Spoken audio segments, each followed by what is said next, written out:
Hoy damos cierre a nuestro último tópico discutido en el video pasado, que es multicolinalidad. Abordaremos el tratamiento, las medidas remediales, así como algunos ejemplos que integren buena parte de lo que vimos tanto en el video pasado como lo que estaremos revisando el día de hoy. Es importante, antes de presentar las medidas remediales o de tratamiento, recordar sí estos tres comentarios que planteábamos en la sesión pasada. En sentido estricto, la multicolinealidad perfecta es la única consideración de que violamos uno de los supuestos de Gauss-Markov, a diferencia de la alta multicolinealidad. El hecho de que tengamos una alta multicolinealidad implica que esta multicolinealidad no es perfecta. Y al no tener una multicolinealidad perfecta, entonces la alta multicolinealidad no representa una violación a los supuestos de Gauss-Markov. Comentario número 3. Ni la perfecta multicolinealidad y tampoco la multicolinealidad imperfecta representan un lío en cuanto a la esfericidad de nuestra matriz varianzas-covarianzas de los residuales en nuestro modelo. Recordar que la esfericidad se cuestiona solo a través de la correlación serial y a través de la heteroscedasticidad, pero la multicolinealidad, alta o imperfecta, no genera consecuencias allí. Esto creo lo dejábamos ya claramente establecido en el video pasado y vale la pena recordarlo. ¿Por qué? Porque en realidad entonces surge esta pregunta bastante razonable. ¿Es en realidad algo necesario plantear medidas remediales a la colinalidad alta? Bueno, aquí sin duda hay diferentes criterios específicos. Ya vimos algunos criterios para determinar si es un lío o no en la sesión pasada, por ejemplo, a partir de los umbrales de las matrices de correlaciones parciales. Decíamos la vez pasada, si tu matriz de correlaciones parciales en los regresores es significativa y presenta valores ρ mayores a 0.8, entonces la colinalidad es un problema y debes de plantear medidas remediales. Ese fue un primer ejemplo. La segunda fue a través de las regresiones auxiliares que hoy vamos a realizar, por ejemplo. Y decíamos en cuanto a esa regla, la pueden ver en su diapositiva del video pasado. Si realizas tus regresiones auxiliares y observas valores r cuadrada superiores a 8 de esas regresiones auxiliares, entonces también la colinealidad entre regresores es un problema. Bueno, el primer comentario que haremos para responder esa pregunta tiene que ver con el número 1 que ustedes observan allí. La elevada multicolinealidad, al no constituir una violación a los supuestos de mínimos cuadrados ordinarios, no genera ningún problema en sus propiedades. Por ello, los estimadores siguen siendo los mejores estimadores lineales e insesgados. Segundo comentario, si tú observas que los resultados de tu modelo econométrico generan coeficientes que son estimados precisamente o adecuadamente y son significativos, que tienen los signos que tú esperabas y sus magnitudes, que no son sensibles a agregar nuevas variables o nuevas observaciones o a eliminar variables o bien observaciones. Si esos regresores no son sensibles a estos cambios, entonces no hay razón en realidad para tratar de identificar el problema de la colinealidad y para mitigarlo. ¿Qué es entonces lo que quizá sí te llevaría a pensar que la colinealidad debiera ser algo que por lo menos debes de inspeccionar y plantear quizá una medida remedial al respecto? Bueno, si tienes un modelo econométrico ya con resultados específicos y observas que tus estimadores son bastante pobres en términos de las significancias, o bien hay incongruencias en los signos que tú esperabas de los betas. A lo mejor esperabas un beta positivo en un par de variables, fundamentado en que tú ya habías revisado algo de teoría sobre esas variables y ves que es negativo. Entonces, quizá en ese tipo de indicios sí sea necesario inspeccionar la posible colinalidad o dependencia lineal entre pares de regresores. El punto 4 en realidad sí trata entonces de ser más específico en ello. Cualquier esfuerzo que tú realices para medir los efectos individuales o separados de varios regresores que son altamente colineales, esos efectos individuales, lamentablemente tu modelo econométrico no los capta. Y quizá entonces sí, la multicolinealidad es una causa de que tú observes esa serie de incongruencias. A lo mejor estás observando un beta asociado a una X explicativa que no es significativa, pero quizá esa no significancia que tú observas se debe a que el efecto de esa X no se percibe de manera pura, está contaminado por una colinalidad, una dependencia lineal de otro de los regresores. Sin embargo, si tú tienes entonces el objetivo claro de aislar los efectos, de cuantificar los efectos de buena parte de todos los regresores a pesar de que sean colineales, entonces deberías de realizar el esfuerzo de uno, sondear las consecuencias de las colinalidades a través de los Variance Inflation Factors o nuestros BIFs, así como plantear medidas remediales. Medidas de tratamiento. Hay en general dos posibles líneas de tratamiento en cuanto al problema de la colinalidad. En primer lugar, con incrementar el tamaño muestral. ¿Por qué incrementar el tamaño muestral? Porque si en tu muestra, tal cual, estás observando que los regresores son colineales, sin duda que deberías de incrementar el sampleo con fines de agregar más variabilidad a cada regresor. Y esa variabilidad estaríamos esperando que mitigue la colinalidad. Es importante que si tú estás considerando incrementar el tamaño muestral, lo incrementes de forma tal que le agregues más varianza a cada uno de los regresores. Ello implica que tu muestreo quizá debiera tener una gran heterogeneidad en la selección y eso sin duda que es bastante retador. A veces la falta de información imposibilita esta primer medida remedial. Sin embargo, la literatura te la suele recomendar. Segunda medida remedial.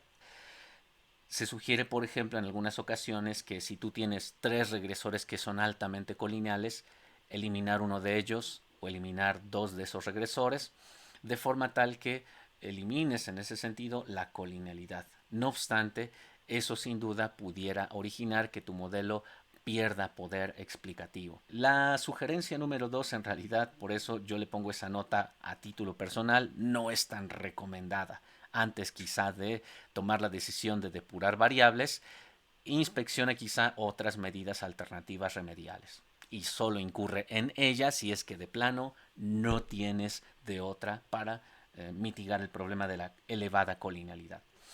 Tercer medida remedial, cambiar la métrica de las variables colineales. Cambie su métrica de absolutos a proporciones o a tasas de crecimiento o a logaritmos, en fin, generar otra reexpresión métrica para tu mismo fenómeno. Ese cambio en la escala de medición suele generar, en algunos casos, sí, una mitigación de la colinalidad. ¿Por qué? Porque simplemente estás redimensionando en otra métrica cómo estás cuantificando cada una de tus variables que son colineales. La sugerencia 3 es quizá una de las que, por ejemplo, tú encuentras en el libro de Damodar Gujarati en econometría. Y eventualmente suele ser una primer medida a tomar para corregir el problema. Dentro de la segunda gama de medidas remediales o de tratamiento están aquellas que están enfocadas en algo quizá más interesante, que es atacar el problema de lleno a través de la ortogonalidad. Lo que nos interesa ahora a través de estos últimos 3 números, 1, 2, 3, es volverle a dar a tu matriz de variables explicativas el atributo de ortogonalidad en las variables, es decir, romper ese problema de la colinealidad y hacer en la mayor medida de lo posible que la dependencia lineal se reduzca al mínimo. Y nosotros solo abordaremos en este video la medida número 1, que es eliminar o depurar la parte colineal de cada variable que se encuentra en ese problema a través de lo que denominaremos regresiones auxiliares para construir variables distintas pero bastante correlacionadas con nuestras variables originales. El caso 2, la verdad, al igual que el caso 3, rebasa los alcances de nuestro curso de econometría 1. El caso 2, por ejemplo, es un caso que yo veo en los cursos de análisis de componentes principales, ya que ese uso de análisis de componentes principales sin duda que tiene una gran virtud. Ese método cuantitativo en particular te permite sin duda generar vectores que son ortogonales entre sí, comúnmente esos son los componentes principales, y esos vectores ortogonales entre sí que obtenemos provienen de una matriz cuya dimensión es más grande. Y esa matriz suele ser precisamente nuestra matriz de regresores, que son altamente colineales. No obstante, ese método sí existe, por supuesto. Estarían invitados a tomar el curso de análisis multivariado en su propia licenciatura. El tercer método también rebasa los alcances que por lo menos nosotros estaremos planteando en nuestro tema de multicolinalidad. No obstante, hay también materiales que te sugieren utilizar las Rich Regressions con fines de que elimines la multicolinalidad.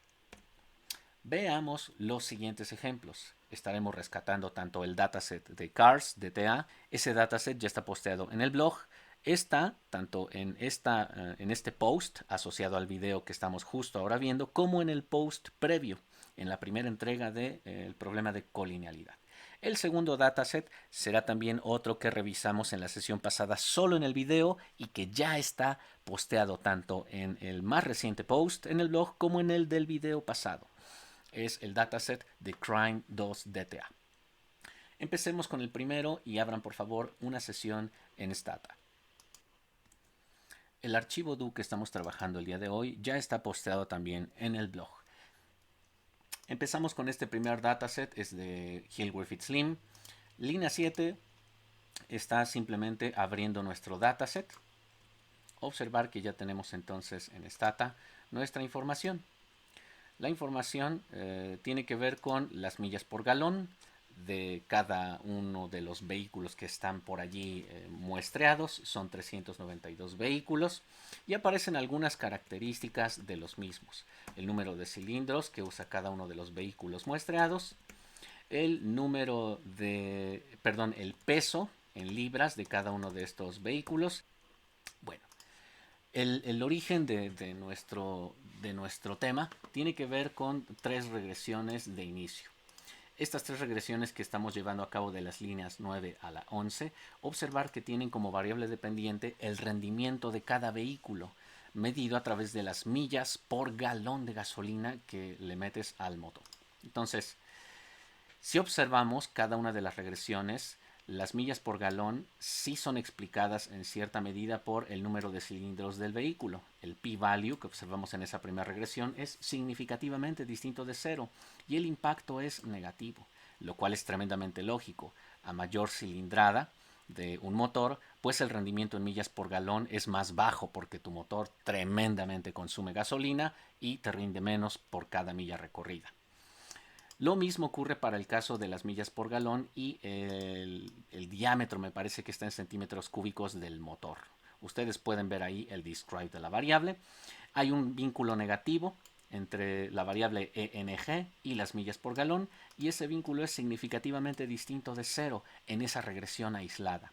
En la tercera regresión estamos viendo cómo se comporta el vínculo entre las millas por galón y el peso del vehículo. Hay un vínculo negativo, como lo pueden ver por el signo. Ese coeficiente te está diciendo que por cada libra adicional que le metan de peso al vehículo, habrá una pérdida en el rendimiento de las millas por galón. El efecto es significativamente distinto de 0. En resumen, estos 3 modelos te dicen que individualmente las 3 variables generan efectos significativos en el rendimiento del vehículo, medido a través de las millas por galón. Lo más lógico entonces es que realicemos una regresión que incluya ya a los 3 regresores, cilindros, ENGE y WGT. Vamos a empezar con la línea 12 que está agregando los 2 primeros regresores, el número de cilindros y el diámetro del motor que tenemos allí. Entonces, si observan ustedes, algo ocurre en cuanto a la variable cilindros. Tiene signo negativo todavía, al igual que la variable ENG, que tiene que ver con las características del motor, ¿no? Déjenme ver, aquí tienen la variable, es el desplazamiento del motor en pulgadas cúbicas. Entonces, el desplazamiento del motor y los cilindros que antes eran significativos individualmente, ahora cuando los ingresas a los dos en el mismo modelo, resulta que el p-value se nos cambia drásticamente para el caso del número de cilindros. Ahora el efecto es negativo, sí, pero ya no es significativo en el modelo. Este es un signo típico de que el regresor que has metido es colineal con el previo y por ello el p-value te hace ese switch tan drástico. Cuando no tenías la variable nueva ingresada, tu regresor que mantenías era significativo, tenía el signo adecuado, pero en cuanto metes un nuevo regresor, observas que ese nuevo regresor inmediatamente volteó el p-value de forma tal que pasaste de un escenario de que el regresor original era significativo a uno en donde el regresor original ya no es significativo. Cuando agregamos el desplazamiento del motor, su efecto sí es significativo, pero origina su ingreso que el número de cilindros del motor sin duda que ya no sea significativo. Insisto, ese cambio sistemático en el p-value, si ustedes lo ven en posteriores modelos que estén realizando, ese cambio típico de valores significativos a no significativos son un clásico ejemplo de que detrás quizá tienes la colinealidad. Y por supuesto, esto ya lo vimos en el video pasado y efectivamente sí hay esa colinealidad. Segundo potencial cambio que puedes estar viendo. En este modelo no lo vemos porque no ocurre, pero también si tú observas que en un modelo econométrico llega a ocurrir eso, sospecha inmediatamente que quizá el problema sea la colinealidad y debas de mitigarlo. ¿A qué cambio me refiero? Al cambio de signo. Típicamente también lo que observas en escenarios de alta colinealidad es que tienes un modelo original, como este que está aquí arriba, millas por galón en función de la cilindrada, y observas que pues sí es significativo, hay un signo negativo por ejemplo, y en cuanto metes un nuevo regresor, ese regresor adicional hace que tu regresor inicialmente ingresado cambie el signo del coeficiente beta. Insisto, eso no ocurre en este caso. En este caso el coeficiente sigue con su mismo signo negativo. Pero si en alguna otra regresión vieras ese cambio en el signo que se invierte, pasa de negativo a positivo o viceversa, entonces sospecha que la colinealidad está allí presente y debes de darle un tratamiento. En general, cuando tú agregas regresores nuevos y ves sensibilidad, como decíamos hace un rato en la diapositiva, vía p-value o sensibilidad vía signo del coeficiente en tus variables originales o las que inicialmente metiste, entonces sospecha que tienes un lío de colinealidad elevada y que quizá deba de ser tratado. La línea 13 ya está agregando los 3 regresores de nuestro modelo. Y observa entonces que el ingreso del tercer regresor tiene signo negativo el coeficiente de ese tercer regresor nuevo. Es un coeficiente significativamente distinto de 0, pero ese tercer regresor que ingresas cambia ahora el p-value del segundo regresor de nuestro modelo anterior. Observar que antes el p-value era 0, aquí lo tenemos, pero ahora resulta que ya no es significativo. Ese cambio, insisto, sistemático, drástico del p-value, te dice que hay posible colinealidad entre los regresores que mantenías inicialmente en una regresión versión 1 y los regresores que estás ingresando en una versión número 2 de tu modelo.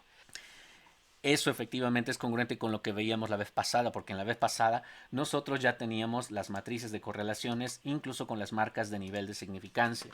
Observar que esto ya es de la sesión pasada, las correlaciones son altas, exceden el umbral de 0.8, lo cual te sugiere el diagnóstico que las colinealidades son preocupantes y deberías de darle un tratamiento. Si hubiéramos asistido a colinealidades muy bajas, quizá entonces el problema de los p-values que estamos viendo en las regresiones no se estuviera dando. Ese es el punto. Tengo un modelo con estas características, pero observen, tengo 2 regresores que no son significativos, sin embargo su R cuadrado es sospechosamente alto. ¿Qué está pasando allí? Lo que está pasando es un poco de incongruencia porque dices, bueno, el modelo me dice que prácticamente el 70% de las variaciones en las millas por galón son explicadas por 3 regresores, pero 2 de los regresores no son significativos. Entonces, si no son significativos, ¿cómo es que el R cuadrado es sospechosamente alto? Eso es un tercer indicio que también discutimos en la sesión pasada sobre la colinealidad que ahora ya le estamos evidenciando a través de esta matriz de correlaciones. No diré nada más de ella porque los comentarios que hicimos ya los hicimos en el video pasado. Simplemente evidenciamos el factor de inflación de varianza. ¡Puf! Este factor de inflación de varianza ya también lo habíamos interpretado en la ocasión pasada. Observar que la mayor inflación en la varianza la está sufriendo el desplazamiento del motor. En segundo lugar, la cilindrada del vehículo y en último lugar el peso del vehículo. ¿Por qué? Porque evidentemente hay un vínculo lineal entre estos tres regresores medido a través de la matriz que acabamos de plantear en la parte superior. Entonces decíamos, el día de hoy estaremos asistiendo quizá a solo enfocarnos en depurar ese componente colineal, como lo estamos viendo en la diapositiva, a través de regresiones auxiliares. Estaremos tomando el tipo de medidas remediales enfocadas en bajar al mínimo la dependencia lineal entre las variables que son explicativas o nuestros vectores columna de la matriz de regresores X. Empecemos entonces con el enfoque de regresiones auxiliares. La línea 18, si ustedes observan, forma parte de lo que nosotros planteábamos como medidas diagnósticas en el video pasado, a regresiones auxiliares en donde cada una de las variables que tú sospeches tienen colinealidad estén en función del resto de variables explicativas. La línea 18 tiene ahora como variable dependiente la cilindrada, y la cilindrada será explicada entonces por el desplazamiento del motor y por el peso del vehículo. Eso, insisto, forma parte de lo que en las diapositivas, la ocasión pasada, lo planteábamos como pruebas diagnósticas. ¿Qué es lo que tenemos allí? Observar que este modelo econométrico tiene dos grandes componentes. Componente 1, el componente sistemático, que te dice cómo el desplazamiento del motor y el peso del vehículo está influenciando a través de una combinación lineal a la cilindrada. Esa es la parte sistemática del modelo. La otra parte es la parte aleatoria y serían los residuales de este modelo. ¿Qué representarían esos residuales? Esos residuales representarían toda aquella fuente de variación en la dinámica de la cilindrada que no está explicado ni por el desplazamiento del motor ni por el peso del vehículo. Entonces, esas son los dos grandes componentes que tenemos en este modelo auxiliar.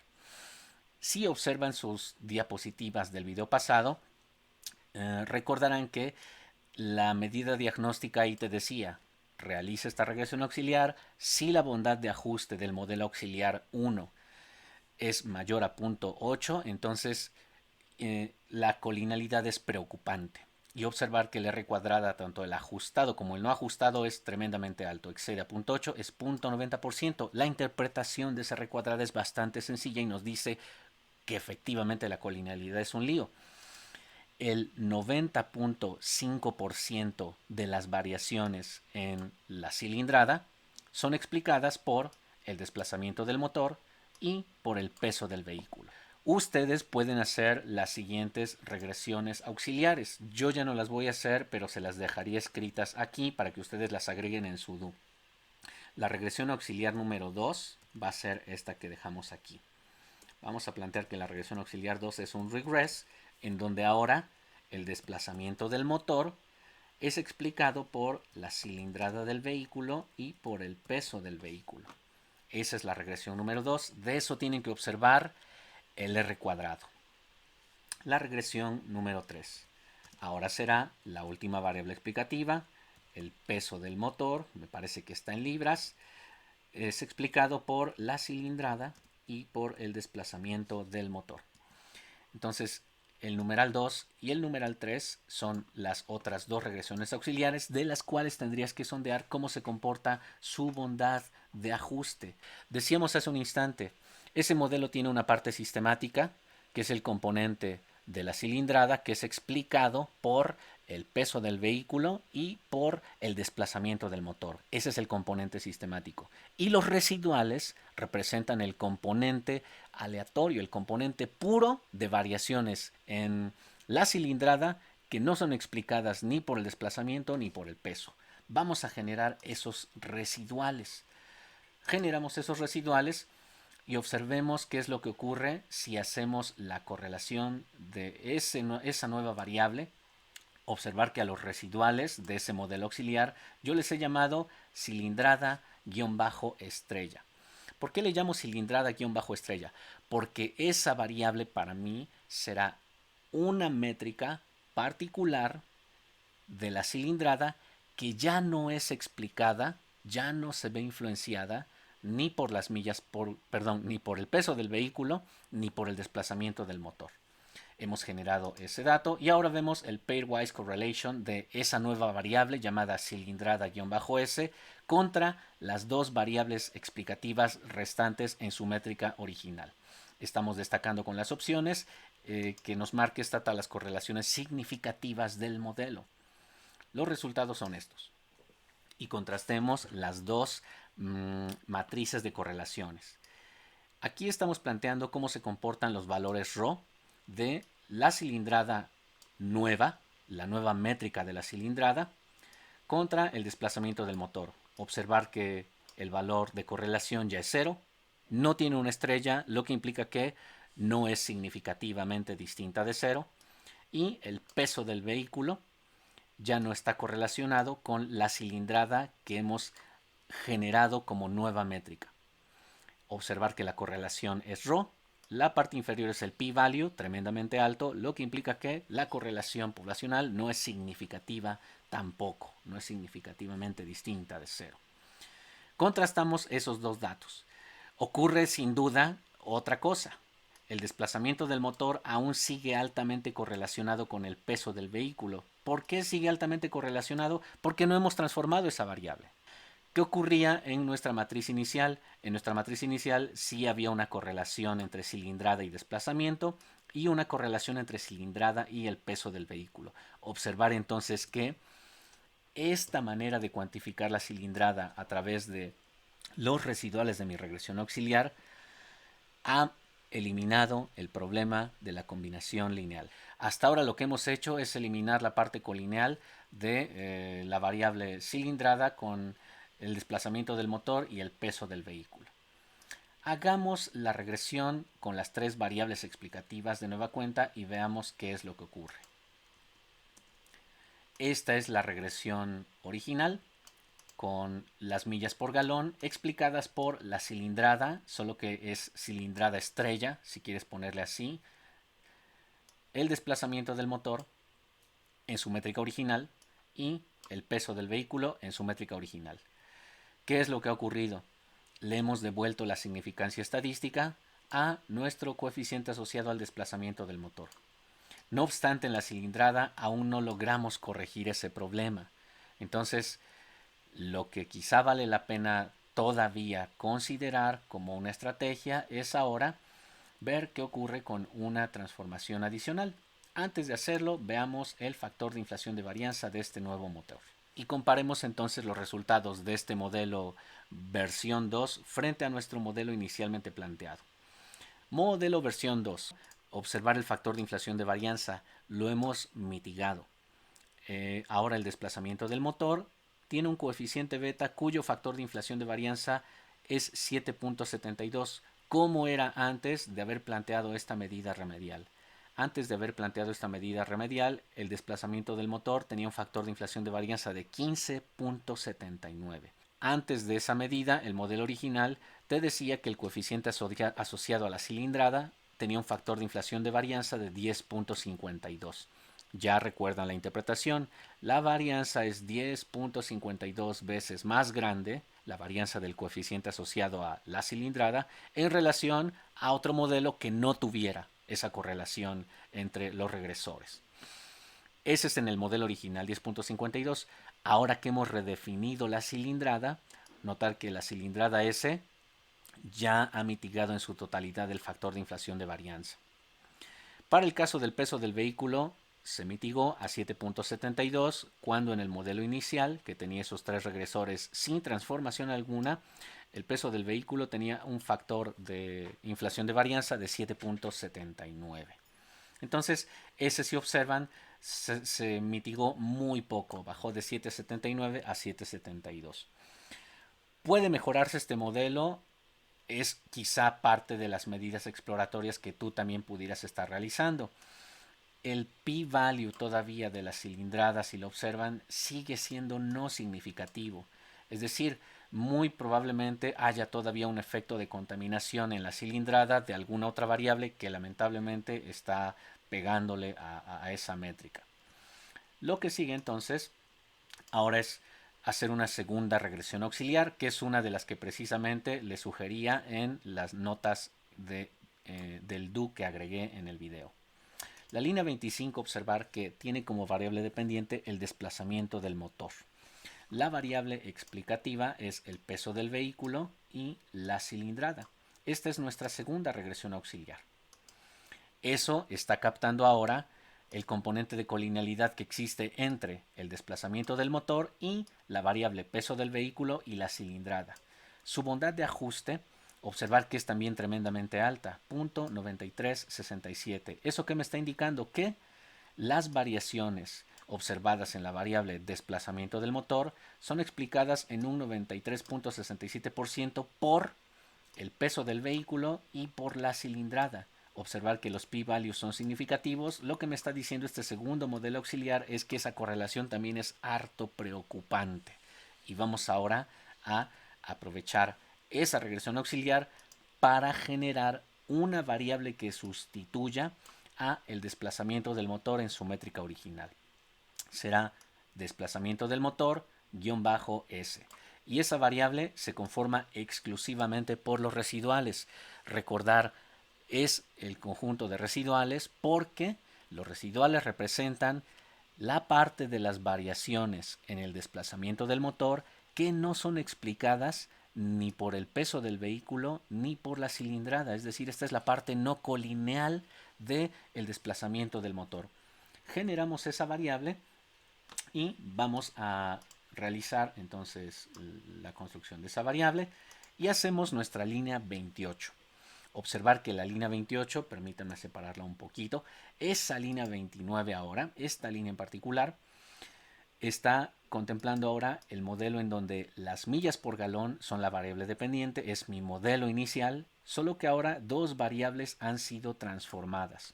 Cilindrada, estrella, y desplazamiento del motor, estrella. Hemos dejado entonces íntegra la variable peso del motor. Hagamos esa segunda regresión. Esta es nuestra segunda regresión alternativa a la regresión inicialmente asumida. Observar entonces qué es lo que tenemos ahora. La cilindrada, estrella, ahora tiene un p-value significativo. Esta es la nueva variable que hemos generado y que ya no es colineal a las otras dos. Hemos depurado la colinealidad entonces ahora esta variable y ello ha mejorado el desempeño, al menos en cuanto al p-value, de nuestra variable cilindrada estrella. Ahora tenemos tres coeficientes que son significativos. Observar que los signos y las magnitudes en realidad no han cambiado drásticamente. Hemos transformado nuestras variables cilindrada y desplazamiento del motor a otras variables que ya no son colineales con las demás. Cilindrada S y desplazamiento del motor -S. El primer gran cambio es en torno a los p-values. Ahora ya son los tres significativos, como eran en el modelo original. En el modelo original, cuando no habíamos hecho ninguna modificación, me refiero a este, observar que los dos primeros p-values no eran significativos. Segundo contraste. En el modelo original observábamos que la cilindrada tenía una relación inversa con las millas por galón, el desplazamiento del motor también así era y el peso del vehículo también así lo era. Los tres signos eran negativos. Cuando realizamos nuestra regresión con la transformación de las variables cilindrada S y desplazamiento del vehículo S, observar que los coeficientes siguen revelando ese vínculo inverso. El signo sigue siendo negativo. Observamos que seguimos preservando la relación inversa entre millas por galón y la cilindrada, millas por galón y el desplazamiento, y millas por galón y el peso del vehículo. Veamos ahora en torno a los valores absolutos. El impacto de la cilindrada en las millas por galón, ahora en este nuevo modelo, es 1.4749. ¿Cuál es su interpretación?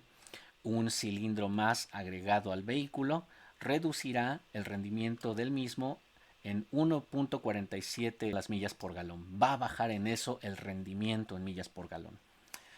¿Cómo era en el modelo inicial? ¿Cómo era la relación antes? Cada cilindro adicional agregado al diseño del vehículo reducía las millas por galón en 0.267. Entonces, este efecto inicial del coeficiente no era el efecto adecuado. ¿Por qué? Porque ese efecto estaba influenciado tanto por la colinealidad con el desplazamiento y con el peso del vehículo. Este beta específico no era en realidad el verdadero beta que nosotros pudiéramos obtener del efecto puro de la cilindrada. Ahora ya lo tenemos. El efecto es sin duda mucho mayor, sigue siendo un efecto inverso y es significativamente distinto de cero. Para el caso del desplazamiento del vehículo, cuando hemos ya generado esa nueva variable no colineal con las otras, el impacto es negativo y equivalente a 0.0337, es decir, cuando se incrementa en 1 pulgada cúbica más el desplazamiento del motor, se reduce el rendimiento de las millas por galón en 0.033 millas por galón. ¿Qué ocurría cuando el modelo no tenía ningún tratamiento de la colinealidad? Cuando no lo tenía, el efecto era negativo 0.0126. No ha habido un cambio tan drástico, ese efecto ahora es el efecto puro que tenemos aquí. Y lo mismo para el caso del peso del vehículo. Ustedes ya pudieron interpretarlo, observar que eso es lo que ha ocurrido en cuanto a las métricas y a los signos. No ha habido un cambio sustancial en cuanto al signo, de hecho no hubo ningún cambio. Preservamos la integridad de la relación inversa de las tres variables con las millas por galón y estamos cuantificando adecuadamente ahora ya los efectos aislados de cada uno de los regresores sobre la variable y. El modelo sigue captando ahora el 0.6993 de las variaciones de las millas por galón por estos tres regresores. Solo que ahora ese R cuadrado ya es congruente. Es congruente con el hecho de que cada efecto en lo individual es significativo al 5% y lo es al 10%. Los tres regresores son significativos y esos tres regresores ahora sí tiene una congruencia pensar que el 69.93% de las variaciones en las millas por galón son explicadas por estos tres regresores. ¿Qué es lo que hemos realizado a grandes rasgos a partir de esa sugerencia de llevar a cabo regresiones auxiliares? Bueno, lo que hemos realizado ahora es pensar que este regresor está asociado linealmente con x2 y x3. Y toda esta parte está captando el componente de combinación lineal. Esto está cuantificando precisamente la parte correlacionada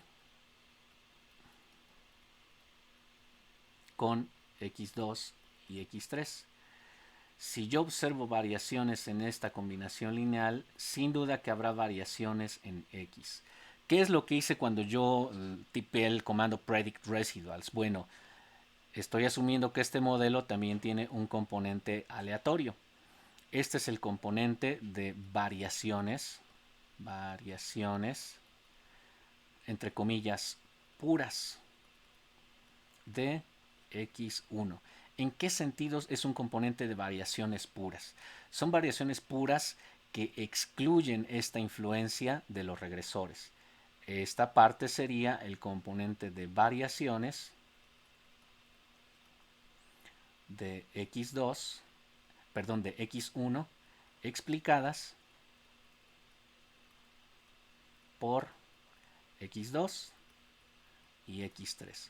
Entonces, observar que cuando yo genero el predict residuals, separo el componente de variaciones puras de x1, que ya no son explicadas por x2, x3, de las variaciones que sí son explicadas por x2, x3. De tal manera que cuando yo ahora pienso que la variable x1 será definida a través de este componente exclusivo, entonces x1 es igual a x1 estrella, le poníamos hace rato, y no es otra cosa más que los residuales. Lo mismo hemos hecho con las dos variables que tenemos allí y ello nos ha llevado a tener ahora un modelo de regresión que ha depurado nuestra problemática de colinalidad. La línea 27, que me la he saltado desde hace un instante, quizá lo vieron, pero volvemos a esa línea 27. Hacemos las pairwise correlations. Observar que estas pairwise correlations ya tienen cilindrada estrella, desplazamiento del motor estrella y la variable original peso del vehículo. Vamos a ponerle sig star 5 para ver cómo se comportan. Lo ejecutamos de nuevo sin problema y observar que hay valores de correlación 0 y no significativos. Ha ocurrido un cambio en la variable cilindrada del motor y desplazamiento del motor. ¿La correlación es significativa? Sí, evidentemente sí. Pero, ojo, esa correlación ya no excede el punto 8 que se pone como regla común en la literatura para determinar que la multicolinealidad es preocupante, ¿no? Entonces, bueno, si bien no rescatamos la ortogonalidad a la perfección, sí bajamos la dependencia lineal de forma tal que hemos mitigado las consecuencias de la multicolinealidad de los regresores. ¿Cómo era esta correlación antes de la transformación de las variables? Observar que ahora estamos viendo el pairwise correlations, que tiene la cilindrada en su métrica original, el desplazamiento del motor y el peso del vehículo en sus métricas originales. Cilindrada y desplazamiento tenían una correlación significativa y mayor a 0.8, 0.95. Con la transformación, estas dos las hemos derrumbado a cero. Esta sin duda sigue existiendo, por supuesto, porque no le hemos dado una ortogonalidad total, solo estamos procurando mitigar eso de forma tal que aspiremos a derrumbar esa combinación lineal. No es, es significativa, perdón, sí lo es, pero en nuestra defensa diremos que es menor a 0.8 y eso no excede nuestro umbral crítico acorde a la regla. Nos falta, por supuesto, lo más importante, cómo se comporta ahora tu factor de inflación de varianza de la regresión nueva, aquella que ya tiene cilindrada estrella y desplazamiento estrella del vehículo. Ejecuten de nueva cuenta la regresión de la línea 28, cerciórense de que esta sea su última regresión, la que ya convirtió esas dos variables, y estimen por favor el factor de inflación de varianza. Observar que el factor de inflación de varianza lo hemos derrumbado tremendamente. Evidentemente aún existe un factor de inflación de varianza, sin duda, pero este ya no es preocupante. Ya es muy pequeño comparado con los inicialmente observados. 2.04 para la cilindrada estrella, 2.04 para el desplazamiento del motor estrella y 1, ya no tiene el problema, el peso del vehículo. Este es el asunto con el comportamiento de cómo se estarían inflando en este nuevo modelo, cómo se estarían inflando los términos cuadráticos de este vector columna, porque eso es el factor de inflación de varianza. Ojo, aún existe, sí, por supuesto, pero no olviden cómo estábamos al principio. Al principio, en nuestra regresión de inicio, aquella que no tenía ningún tratamiento específico, generaba este conjunto de resultados y este factor de inflación de varianza 15.79, 10.52 y 7.79. Eso entonces marca la clara distinción entre la dinámica de estos p-values con los p-values que ahora tenemos de nuestro modelo transformado. Este es entonces nuestro primer ejemplo de medida remedial. Vayamos al segundo dataset, el dataset de Crime2 DTA. De lo que vimos en el video pasado, recordar que el dataset Crime2 nos planteaba al menos una correlación alta, no lo suficientemente alta como para que rebase ese umbral crítico que decíamos de 0.8 y eso lo veíamos con la matriz de correlaciones entre pares de variables del video pasado. Yo solo lo estoy retomando del video pasado. Decíamos incluso, pueden observarlo en la presentación previa, si bien son significativas, dos de ellas son significativas, esas dos no son tan elevadas. Empecemos con la primera, que es significativa. La proporción de la población que está por debajo de la línea de pobreza y la proporción de hogares que tienen jefatura única, ¿sale? O jefatura en soltería. Esa es la primera correlación significativa, pero ojo, acorde a la literatura, no sería preocupante porque no excede ese umbral del 0.8. Vía RO, hay que ver vía regresiones auxiliares, por supuesto. Y poverty está también correlacionado de manera significativa, pero no mayor a 0.8 en términos absolutos, con la proporción de la población que está con high school o más. Entonces planteábamos este gráfico. Este gráfico quizá nos preocupaba. ¿Por qué? Porque este es el que revela la correlación más elevada y efectivamente es una relación inversa entre el porcentaje de población viviendo por debajo de la línea de pobreza y el porcentaje de la población que tiene un grado de educación high school o mayor. Hacíamos incluso comentarios, entidades que tienen a una mayor proporción de la población con educación high school o mayor, son entidades que tienen muy poco porcentaje de población viviendo por debajo de la línea de pobreza. Entonces, ¿qué es lo que vamos a hacer justo ahora? Hagan el cambio de archivo, por favor. Yo también lo estaré realizando. Voy a limpiar todo esto. Y vamos a trabajar ahora el dataset de Crime 2 DTA. Que insisto, ya ustedes lo tienen en el blog. Nuestra matriz de correlaciones entre pares de variables, ahí está, es la que acabamos de ver en las diapositivas. Nuestro scatter plot, que es el que también nosotros ya planteamos en la diapositiva, ahí está. ¿Cuál es el modelo de interés? ¿Cuál es el modelo de media condicional que a mí me interesa trabajar? El modelo de media condicional que me interesa trabajar tiene como variable dependiente violent. ¿Qué está midiendo violencia? Lo que está midiendo, vamos a darle un des. Nuevamente. Lo que está midiendo violent son crímenes violentos por cada 100.000 personas. Es la tasa de crímenes violentos.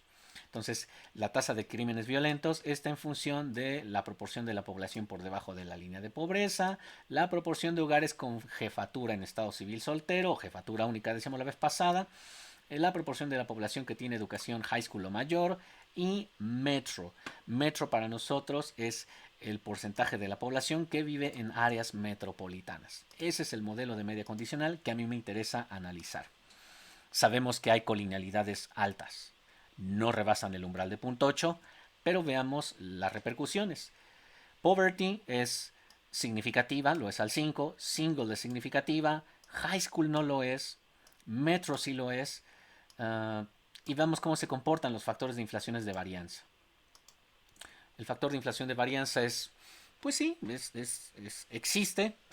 Quizá a quien más le está pegando es a la variable poverty y a la variable high school en segundo lugar. Recordar que decíamos la vez pasada, aquí quizá la literatura te dice que te preocupes por aquellos factores de inflación de varianza que son mayores a 5.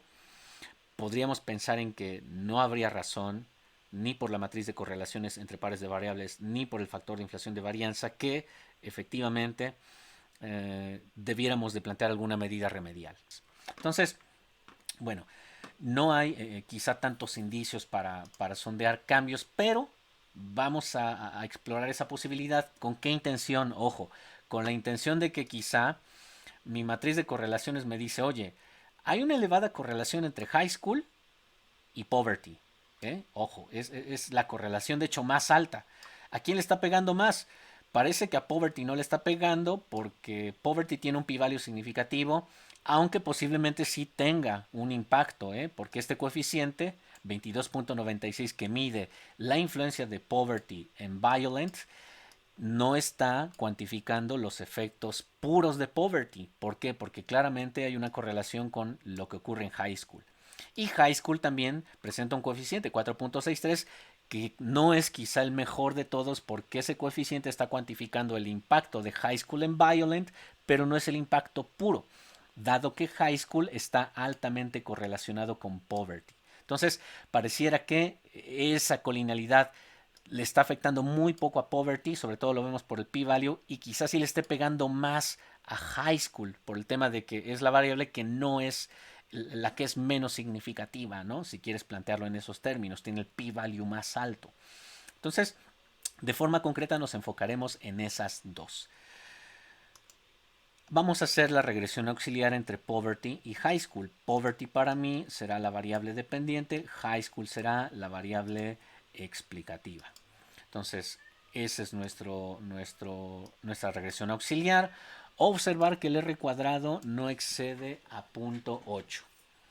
Como no excede a 0.8, entonces no habría razones, insisto, desde la propia literatura para considerar que hay un cambio, pero Intentémoslo y veamos qué cuestiones pueden ocurrir. Hay cambios sustanciales que valdría la pena retomar y rescatar, o los cambios son tan marginales que es quizá mejor quedarnos con el modelo original. Bueno, vamos a generar la variable poverty estrella, pretendiendo minimizar la combinación lineal con high school, la colinealidad.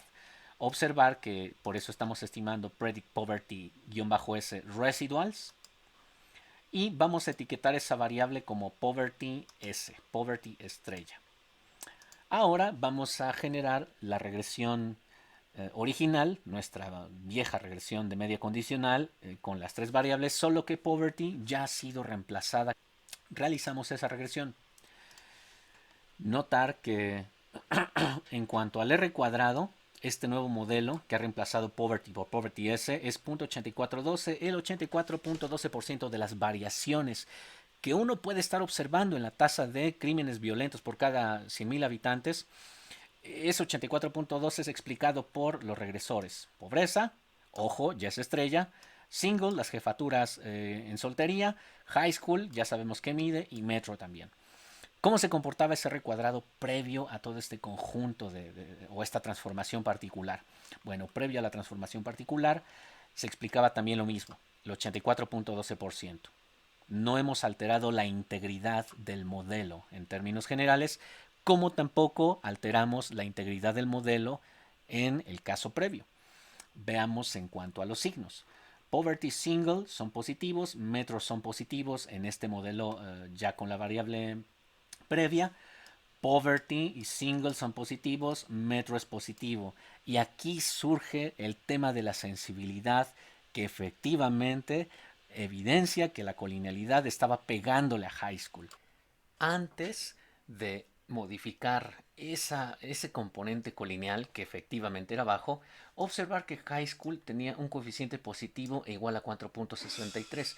¿Eso qué significaba? Que incrementos en la tasa o en la proporción de personas con high school o más, un incremento en esa variable incrementaba la violencia, la incrementaba en 4.63 crímenes adicionales por cada 100.000 habitantes. Ese signo en particular en el modelo 1, notar que entonces tiene un poco de incongruencia, porque uno esperaría, bajo este enfoque quizá multifactorial de la violencia, que sin duda una población mucho más educada, sin duda que genera una cultura de convivencia quizá distinta, condiciones económicas distintas, que en todo caso reduzcan ese comportamiento en la violencia, pero no.